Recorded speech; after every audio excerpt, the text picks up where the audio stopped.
Hi everybody, I'm Paul Tran from Indicia Training. Welcome to the latest of our series of community program videos for you. These videos are designed to give you a little bit of extra help and guidance when it comes to interpersonal skills, management skills, communication skills. This year, we've got 3 videos for you: time management, assertiveness, and this particular video, which is all about conflict management. What we're going to do is show you some slides, give you the chance to pause the recording and do some of the exercises that are in the workbook that accompanies this session. Let's get going and get stuck into some conflict management.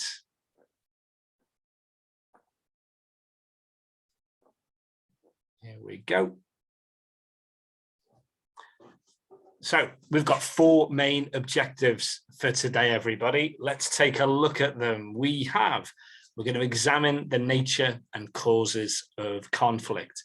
Then we're going to explore the stages of conflict and think about our own conflict experiences and how these stages have taken place.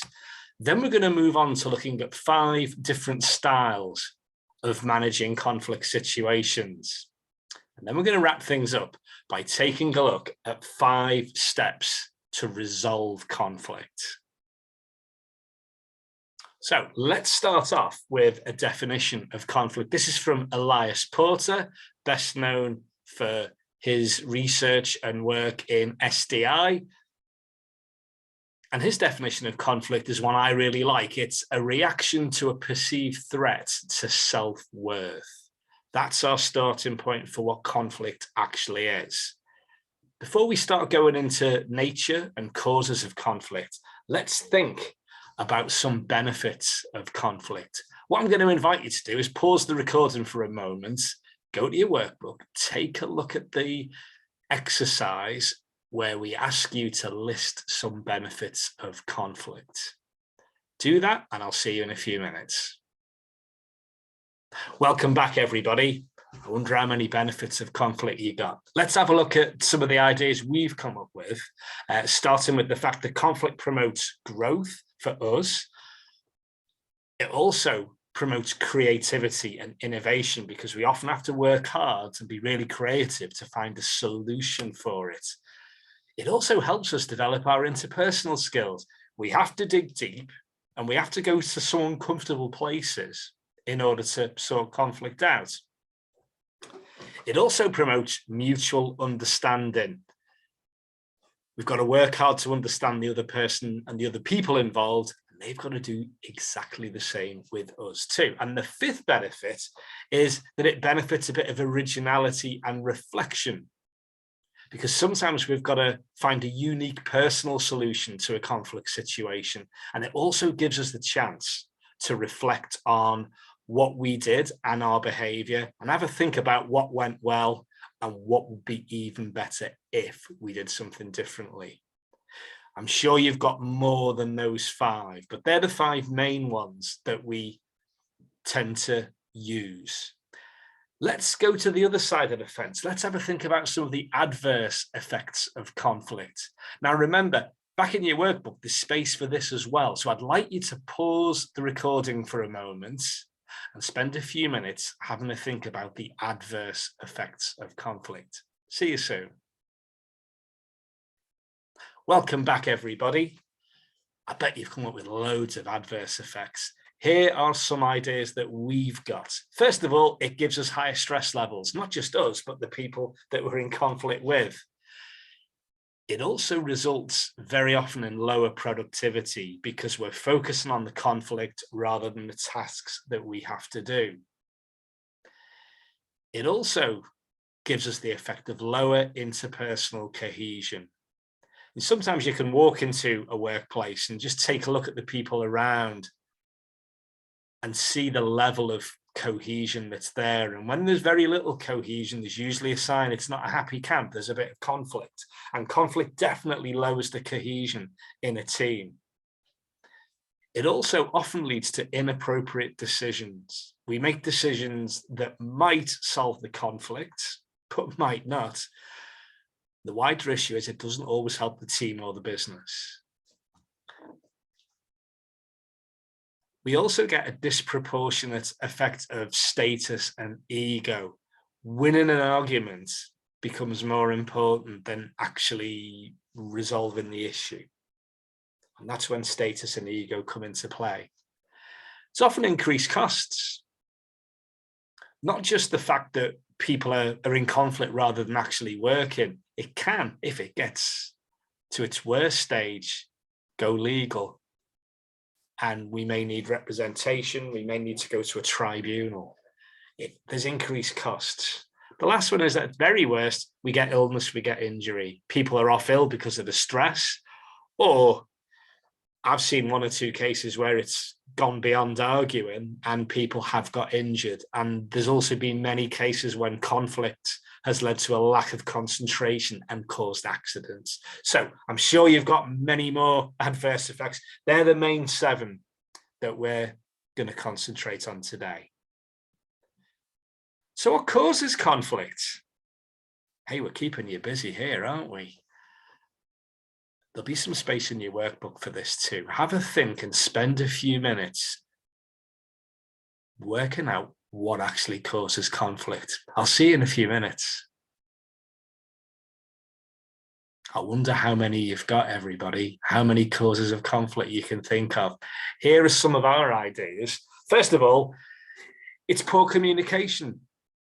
Somebody said something, we didn't hear it right, we didn't interpret it right, but we take it on board in that way, and it causes conflict. There's sometimes a feeling on one or both sides that needs haven't been met. We haven't been considered enough, and that can get deep-seated and cause issues. The third one is just general intolerance. People are different gender, different sexual orientation, from a different part of the town, the city, the country, the continent. We just don't like them for whatever reason, and that breeds intolerance. It's also often prejudice. We don't like people like you or others in any sort.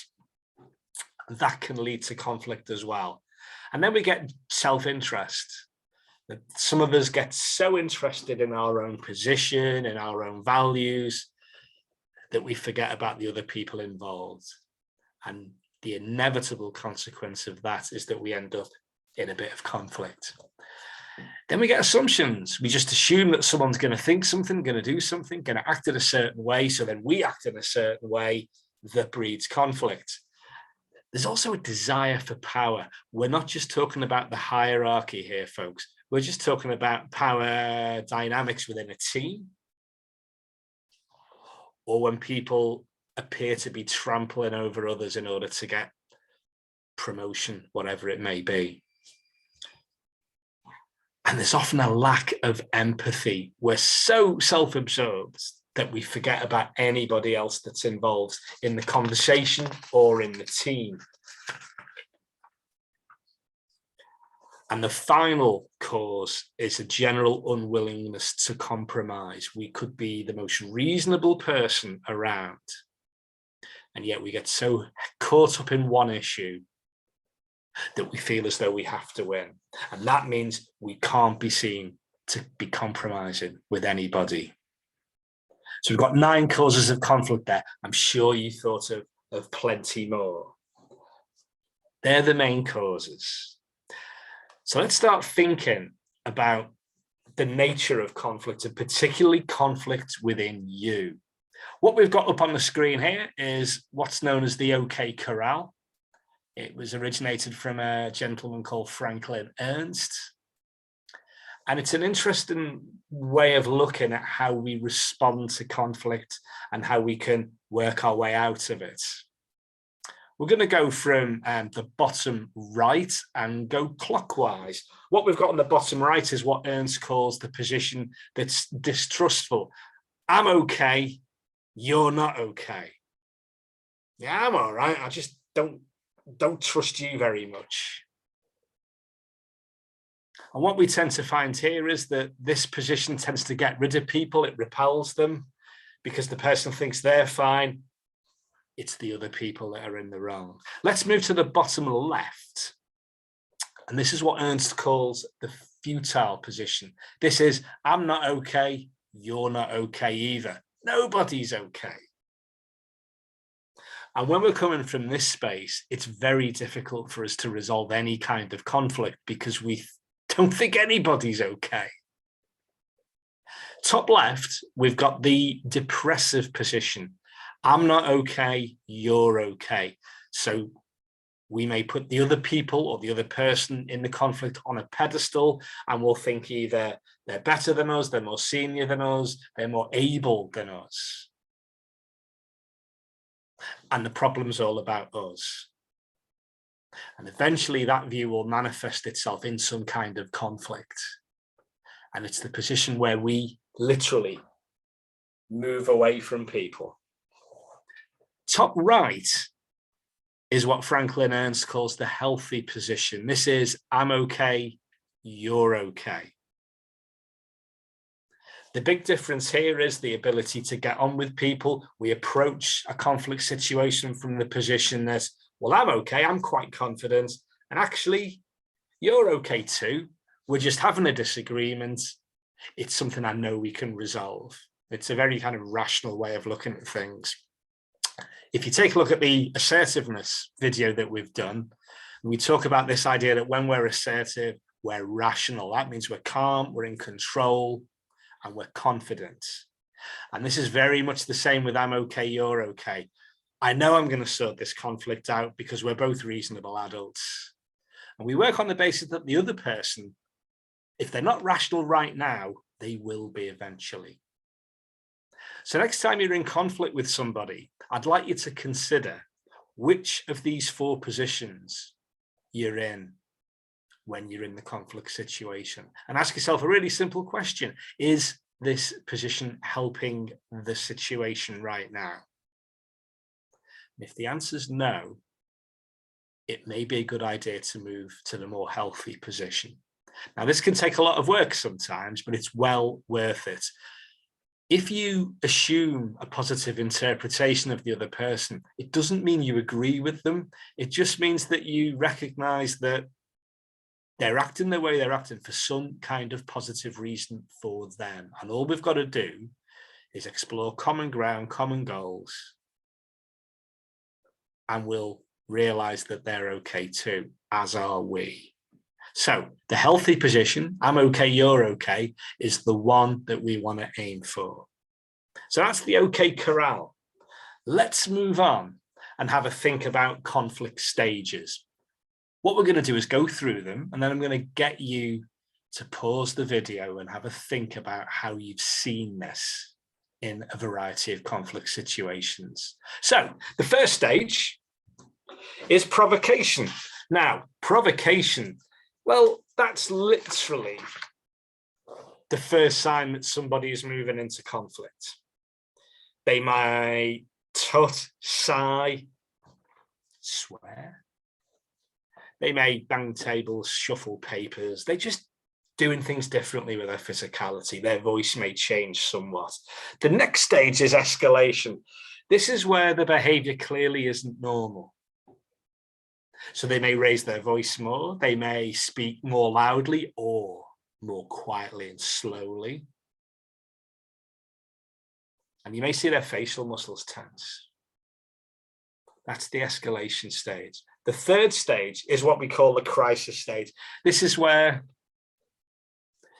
the person that's coming into conflict is emotionally aroused and they move towards some kind of assaultive behavior. It's clear that they've gone beyond that point where they have control of themselves. So assaultive behavior isn't about hitting people.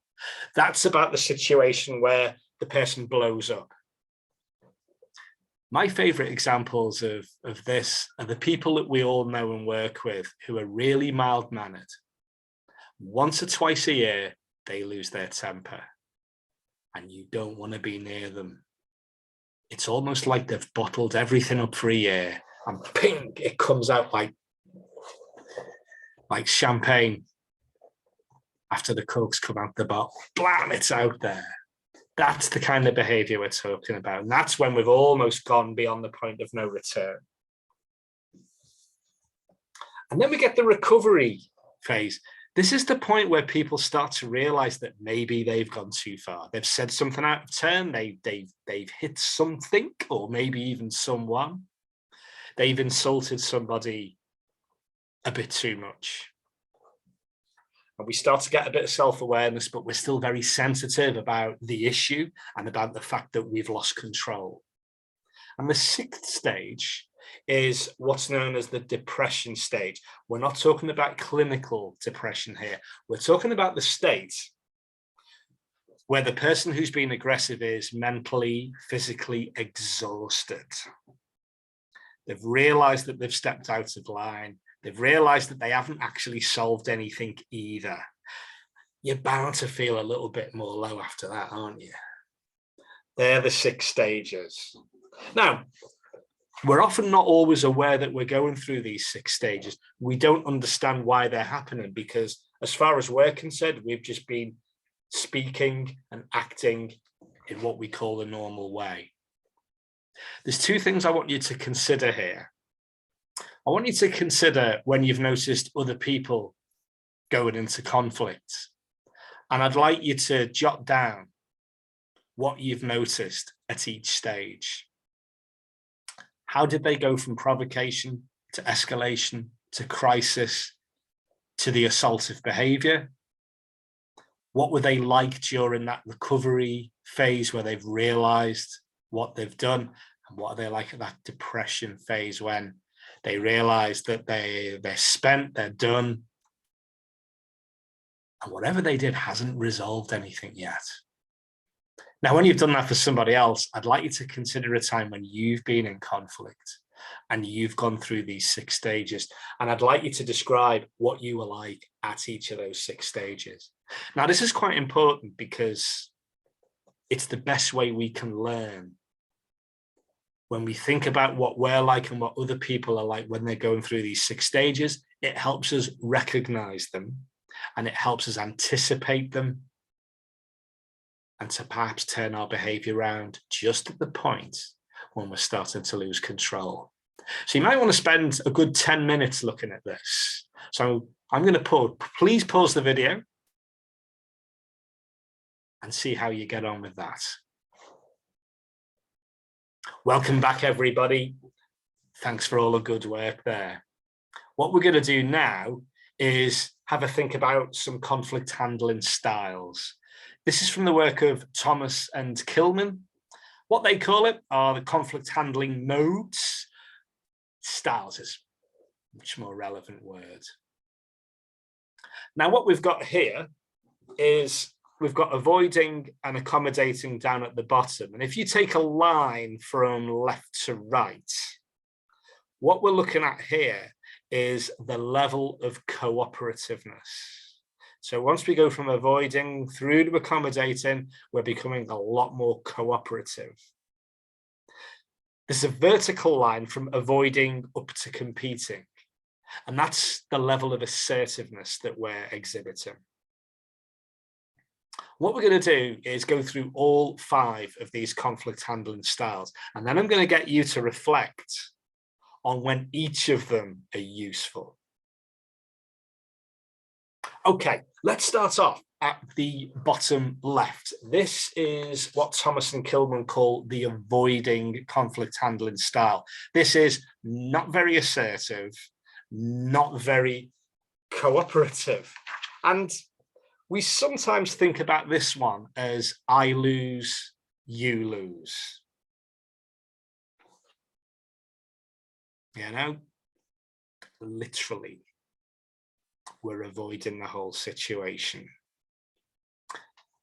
Bottom right-hand side, we've got the accommodating conflict handling style. This is where we're not very assertive and we're very cooperative. And this is sometimes referred to as I lose, you win. It's when we let people get away with stuff. That's accommodating. Very cooperative, not very assertive.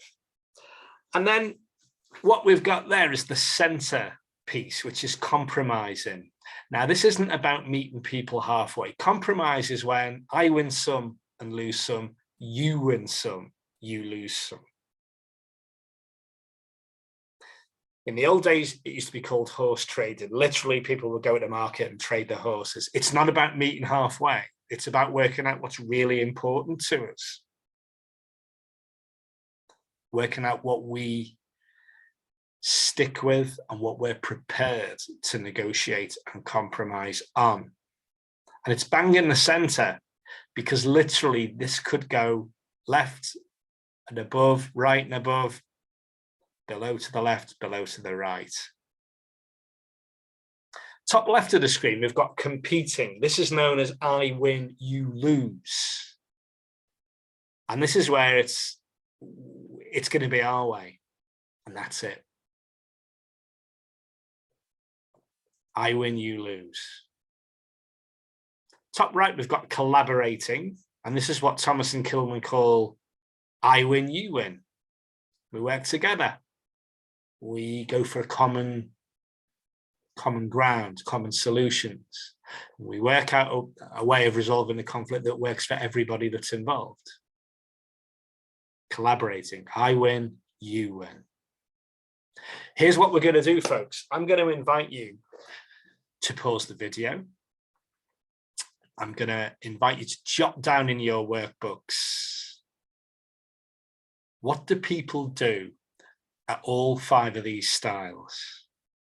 And then the second important question is, when is each style useful? Because no matter what we might think on the face of it, they don't look very good, some of these, but they're all useful. They all have their useful points. So pause the video.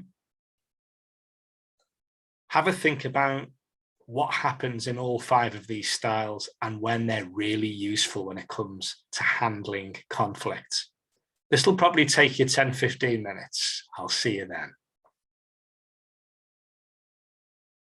Welcome back, everybody. A good big piece of work, that's right. Let's take a look at these styles. Let's start off with avoiding. I lose, you lose. This is where we back off. If we did this all the time, we'd probably get a reputation of a bit of a doormat, where we let things go, where anything goes in our team and we lose a bit of authority. And yet, this is really useful. This style is great when the issue is trivial to both parties. And if you're watching 2 people in conflict, you might think, well, it doesn't really matter. I'm not going to get involved. It's just not worth it. I'll just let it go. They'll sort it out. The second area where this is a really useful method is when other people can resolve the situation more effectively. They'll be on the ground. They'll know more about the issues. They'll know more about the individuals involved. And sometimes, I bet you, we've watched a conflict and thought they'll sort that out between them. And we avoid it and we let them sort it out. The third time when this is a useful way of handling conflict is when actually raising the issue can do more harm than good.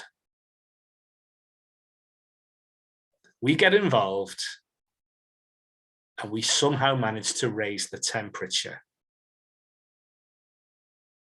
And I remember an issue a long time ago where 2 people had just had a personal issue.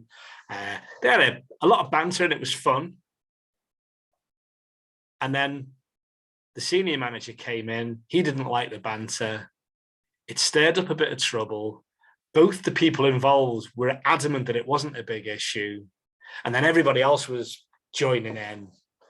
And it became a long conversation that was really unnecessary. He'd have been better off avoiding it and letting them get on with it. So there's 3 areas there where avoiding is actually quite useful. Let's take a look at accommodating. I lose, you win. Again, sometimes if we let this happen, we may get a reputation, again, of being a bit of a doormat, of letting things go, of letting other people get the better of us. And with accommodating, I always suggest that if you're going to use this, be really explicit about why you're letting someone get their way.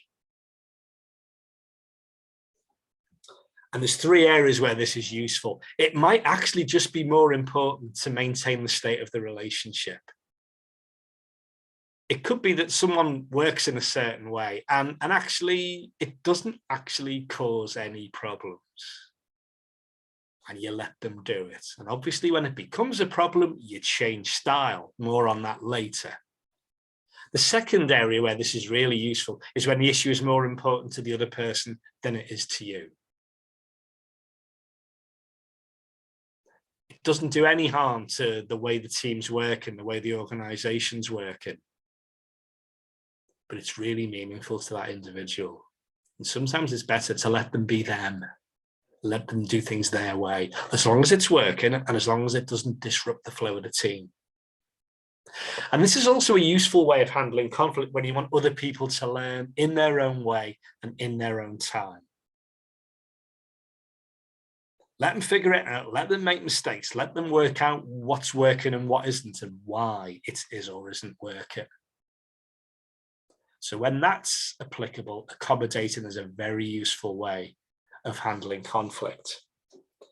Now, when it comes to compromise, we both win some, we both lose some. This is really useful when you've got an open forum and you're searching for common ground. What does good look like to you? What does good look like to you? You might need a temporary settlement to complex issues. This happens in industrial disputes where both sides are against each other. And it's a temporary settlement because, in one case, because the 2 sides wanted to make sure that they delivered the Christmas mail. So they both agreed to suspend the industrial action so that they could deliver our Christmas cards. And then they carried it on in January after Christmas had gone. But that was a temporary settlement to make sure the courier companies didn't start delivering our Christmas post. And this is useful when maintaining the relationship and reaching agreement is equally important. We've got to work with these people tomorrow, next month, next year. Therefore, we've got to maintain the relationship and we've got to reach some kind of agreement. That means that we have to then work out what's really important to me and what I'm prepared to let go, and then think about the other side. What's really important to them that they will stick to, and what are they prepared to let go and negotiate on? In negotiating terms, they call that shopping lists. Yeah. Get your shopping list, think about theirs, and work out what's most important for both sides. So that's when compromise is a useful way of resolving conflict. Then we've got the competing conflict resolution style. I win, you lose. Now, on the face of it, this comes across as very dictatorial. When it's done poorly, there's a lack of innovation, there's a lack of respect. It can be seen as very aggressive, almost bullying. But yet, there are 3 occasions when this is really useful. Sometimes quick, decisive action is necessary. A decision's got to be made, and it's got to be made now. It's sometimes useful when unpopular changes have to be implemented. So if senior management cascade down a new policy or a new process, as middle managers, we could literally say, well, this is happening, and now it's a case of how we do it rather than whether we do it. And we just push things along from there. And we may have avoided, we may have accommodated, we may have compromised, we may have even tried to collaborate. And when none of those have worked, we're just left with competing. It's got to be done my way, folks. And we can be explicit and say, look, I've had an open forum, I've invited ideas, we've tried things, let's do it my way now. This one works particularly well when you give a good reason for what you're doing. Here's why I'm taking this decision. It works really well when you've got evidence that supports what you're doing. So that's competing. Now, collaborating, I win, you win, sounds lovely, sounds easy, doesn't it? Now, this is quite interesting because if we're going to make this happen, both parties have got to be willing to resolve the issue. Both parties have got to be willing to get to the root of the cause. And the third really important thing about collaboration is that both sides have got to be willing to empathize with each other. Now, if all those three situations hold and exist, then we can move in to these three areas where collaboration is really useful. If we're willing to explore previously unexplored alternatives, so instead of this debate that we're in, we put that aside and have genuine dialogue where we're interested in what the other side is thinking. This is also useful when we want to merge feelings and experience from different perspectives. What do they do in the office in Glasgow? What do they do in Fort William? Oh, what do they do in Melrose? What do they do in Edinburgh? And how does it work? How could we make it work? It's also really important when you want to work through unresolved root problems that have hindered relationships. When I've worked in places where people have said to me, oh, Paul, if you go to that department, be careful, they're a bit strange there. You go in there, they're fine. Because I haven't got the deep-seated baggage of 5-6 years of working with them. Collaboration works really well when you want to get to the bottom of why you don't work together so well. So there you have it, folks. There's the 5 conflict resolution styles. I want you to consider something. If I changed you back to your factory setting for resolving conflict, what would your default style be? What's the one that you're most comfortable with? What's the one that you're least comfortable with? What I want you to pay attention to is practicing all 5 and thinking about, in your place of work, in your teams, with your management structure, when are you likely to need to use each of these styles? I don't play golf, but apparently if you play golf, you go onto the golf course with lots of different clubs for different situations. And I find it fascinating that when I work with people, they tell me, that's the way I solve things, Paul.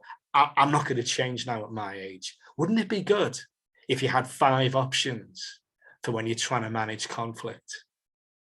And all of them can be really useful. Now, there's some space in your workbooks that you can take a look at where we ask you to consider some situations in the past where you've been in conflict. And we invite you to think about the situations that haven't gone that well. I'd like you to have a think about that. Think about the conflict resolution style that you did use. What other style or combination of styles would be better to use next time round? We've got space in your workbook for 3. I'm sure everybody watching this has had one situation where you thought you could have done it differently. So have a think about at least one of those situations. What was the style that you used? What's the style that would be better if you were in a similar situation? Spend a few minutes having a think about that. Pause the video. I'll see you in a few minutes.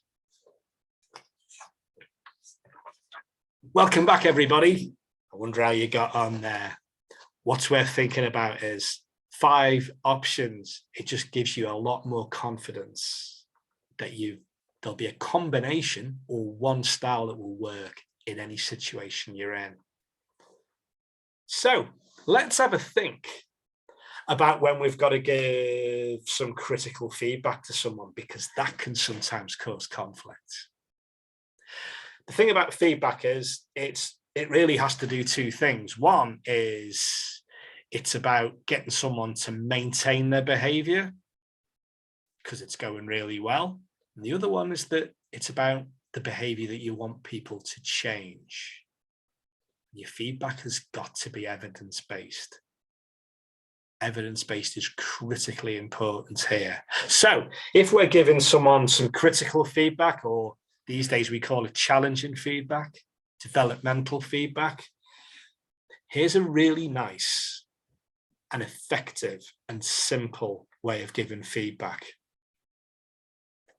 You talk about the action that you saw them do, whether it was something they said or some behavior. You talk about the impact that their actions or behavior had on the team and the conversation that they're in, whatever it is. And then we talk about the desired outcome next time. So if you saw somebody being a bit rude to a customer, for example, you might say, well, Paul, I noticed when you were talking with that customer, you just kind of put them down a little bit. You're a bit condescending, a bit patronizing. And the impact was that I could see the customer go back, and the customer got quiet, just didn't look interested anymore, walked away. Next time, I'd like you to just speak to them as if you were an equal, be interested in them, ask them stuff, link what we're doing to what they need.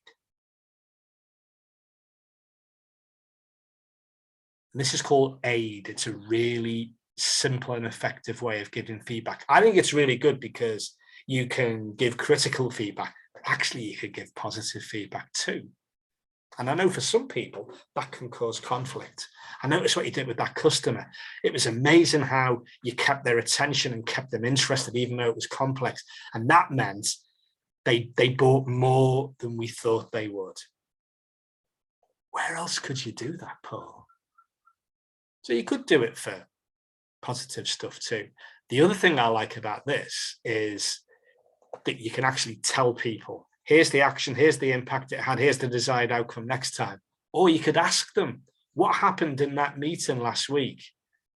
Yeah, I noticed that too. What impact do you think it had? Yeah, I noticed that too. So what would be a good thing to do next time? Yeah, you're right, I agree with you. So you can tell it or you can coach it, depending on who you're speaking to and what the situation is.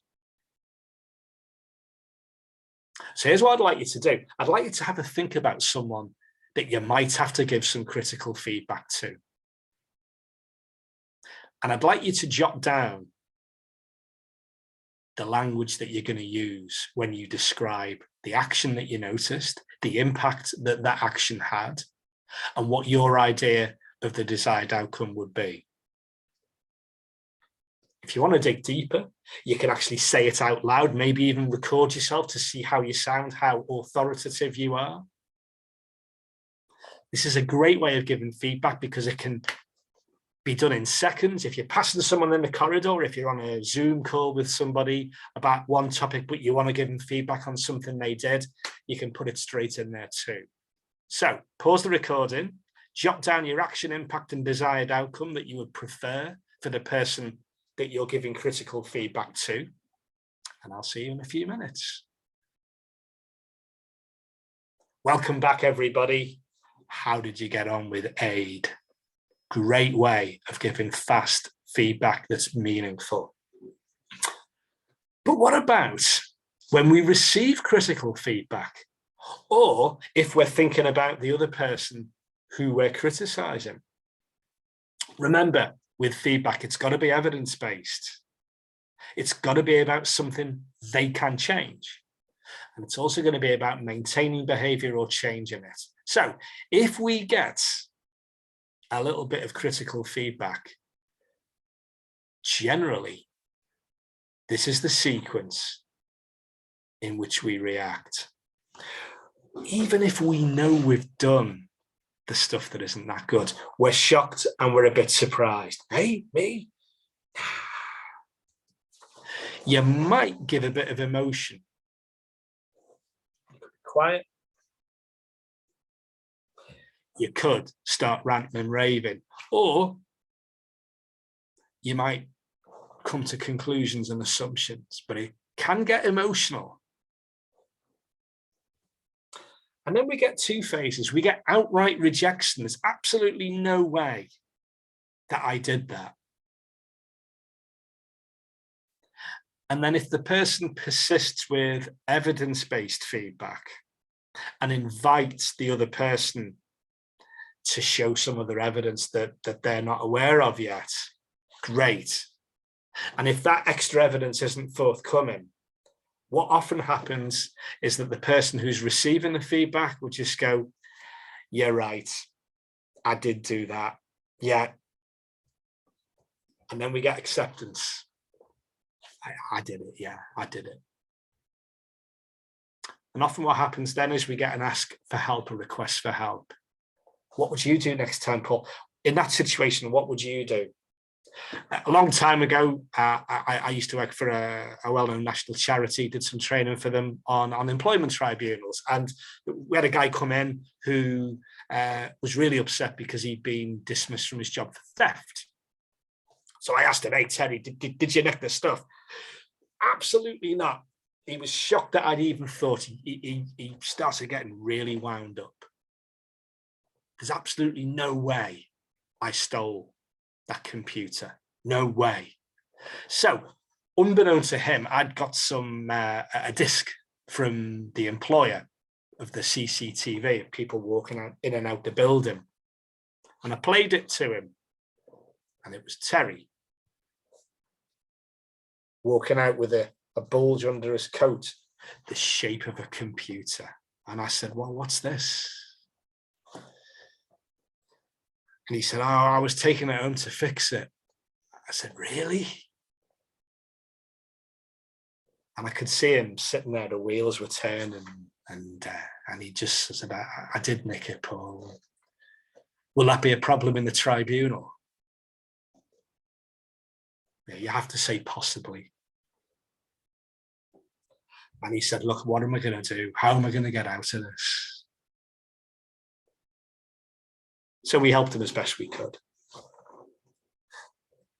I want you to have a think about the last time somebody gave you some feedback that you thought was critical.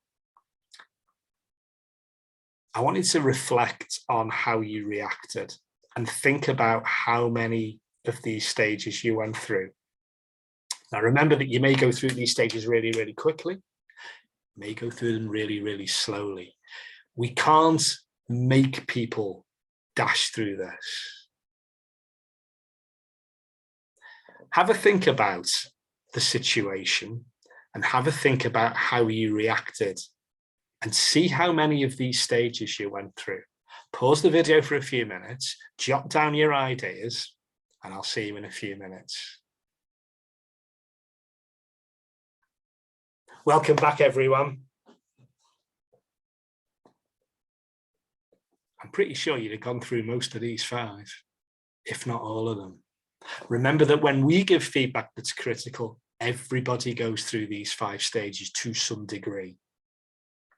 What we have to do is let them go through it pretty much in their own time and make them aware that it's normal to be surprised. It's normal to feel emotional, even when we know we've done it. It's normal to have an impulse. I didn't do that. Oh, hang on. Yes, I did. And it's absolutely fine to say, look, what would you do next time, Paul? What else could I have done? What ideas have you got? Because then we're learning from the feedback. The interesting thing with feedback is that it often does cause a lot of conflict. And even the perception that we're going to have a chat about performance sometimes gets some of us into a conflict mode, that we're ready for a bit of a fight, a bit of a struggle. So be mindful of what's called the SARA process: shock and surprise, emotion, rejection, rationalization, acceptance, and help. So we've looked at managing conflict. We've looked at how we deal with giving and being in the receipt of critical feedback. All that's left now is to have a think about how we actually resolve the conflict itself. So what we've got here are 5 steps that we can use to resolve conflict. The first step is determining your involvement. What impact is this having on you and your team? Should you be involved at all? How does it bother you? Have you got the time to deal with it for a start? Could somebody else deal with it better? So how much involved are you going to be, and how much involved do you need to be? The second stage is to understand the other person involved. What's their view? Give them space to vent within reason. Use all your open questions, your who, what, why, when, where, how questions, and those lovely TED questions are useful too. Tell me, explain to me, describe to me, so you know exactly what their side of the story is. Remember, you might have evidence that they're not aware of, and they may have the same. So we need to understand why they did what they did, and we need to also be ready to see evidence that we're not aware of yet.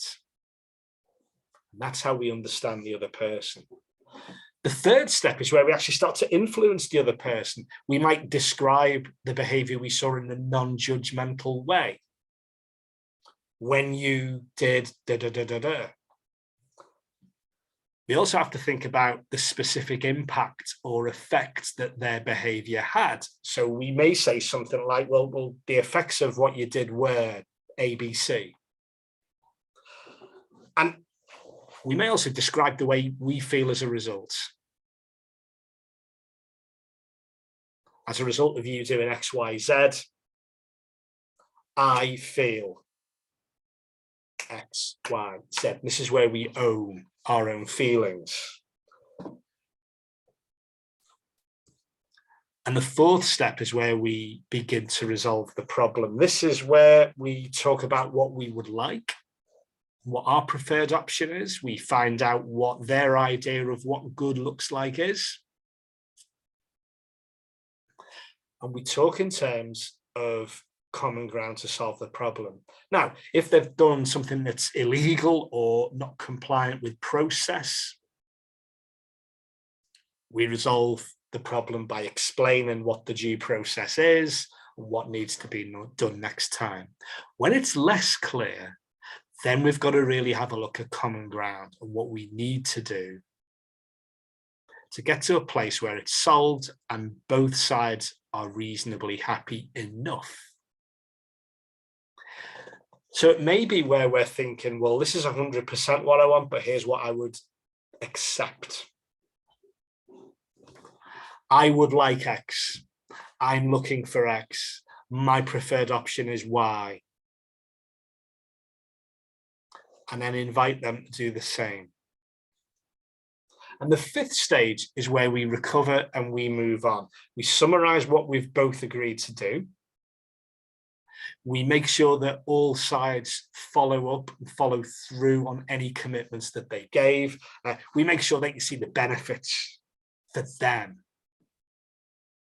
And we recognize any change in their attitude and their behavior, and we compliment them on it. We make it clear that we've noticed that they're making positive changes.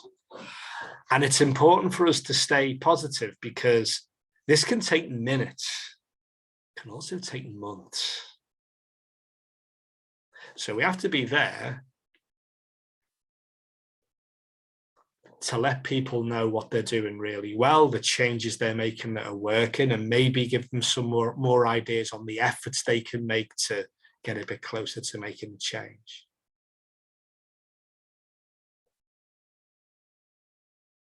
So what I'd like you to do, folks, is to take a look in your workbooks. There's a little bit of space for this. Have a think about a situation you're in at the moment where you've got some conflict to resolve. And spend a few minutes having a think about what you need to do or could do or say in each of these 5 steps. Jot them down. You may at some point want to practice this with somebody. Pause the video. I'll see you in a few minutes. Welcome back, everybody. There's no one size fits all with this. So whatever you've thought about, it might be worth speaking to someone else and thinking, I've got this issue with person X. Here's what I'm thinking of doing. What do you think? get them to put a bit of input in there too. But they're 5 tried and trusted steps to resolve conflict. Determine your involvement. How much do you need to get involved, if at all? Understand the other person, find out exactly where they're coming from and what their views are. Influence the other person by getting them into conversation, particularly around what you think has happened, how it's affected you, and how it's affected the team. Get some common ground to resolve the problem. Or if it's a process compliance issue, talk about what needs to be done differently to comply with the process, and then recover and move on. And notice when they've made good changes that are helping everybody, and more importantly, helping them. And there we go, folks. We've been spending the best part of an hour looking at conflict management. The space towards the back of your workbook to get you thinking about your takeaways from the session. I always think it's really good to think about a couple of things that you can pay attention to and act on in the next couple of weeks. Focus on those. When you're comfortable with those, move on to a couple of others. What we've looked at today is that we've defined conflict, we've explained the nature and causes of conflict, we've had a think about 5 ways of handling, managing conflict situations, 5 styles that we could use. And we've just taken a look at a good 5-step process to resolve conflict. So all that's left for me to say, everybody, is thank you very much for spending some time with us, taking a look at conflict management. Whatever you think about what we've done today, it's only as good as what you do differently. So make sure you do a few things differently. Thanks for your time, everybody. Have fun managing conflict even better. And I'll see you soon on another video in the future. Thanks, everybody. Goodbye.